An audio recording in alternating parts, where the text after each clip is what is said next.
ನಮಸ್ಕಾರ ವೀಕ್ಷಕರೇ. ಹಾಸನ ಜಿಲ್ಲೆಯ ಬೇಲೂರು ತಾಲೂಕಿನ ದ್ವಾರಸಮುದ್ರದಲ್ಲಿ 2 ಕಾಡಾನೆಗಳು ಜಲಕ್ರೀಡೆ ಆಡುತ್ತಿರುವ ದೃಶ್ಯವನ್ನು ಈ ವಿಡಿಯೋದಲ್ಲಿ ನೋಡಬಹುದು. ಬೇಲೂರಿನ ದ್ವಾರಸಮುದ್ರವನ್ನು ಬಿಷ್ಟಮ್ಮನ ಕೆರೆ ಎಂದು ಕೂಡ ಕರೆಯುತ್ತಾರೆ.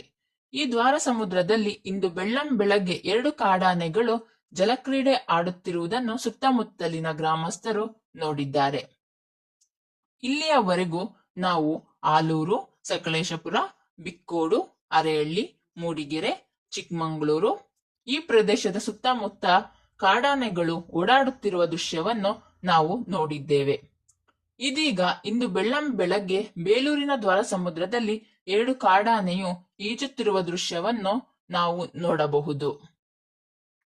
ಬೇಲೂರಿನ ದ್ವಾರಸಮುದ್ರದ ಪಕ್ಕದಲ್ಲಿಯೇ ಜೋಳವನ್ನು ತಿಂದು ನಂತರ ದ್ವಾರಸಮುದ್ರದಲ್ಲಿ ಆನೆಯು ಈಜುತ್ತಿರುವುದನ್ನು ನೀವು ಕಾಣಬಹುದು. ಇದೇ ರೀತಿಯ ಹೆಚ್ಚಿನ ವಿಡಿಯೋಗಾಗಿ ನಮ್ಮ ಚಾನಲ್ ಅನ್ನು ಸಬ್ಸ್ಕ್ರೈಬ್ ಮಾಡಿ. Thank you for watching.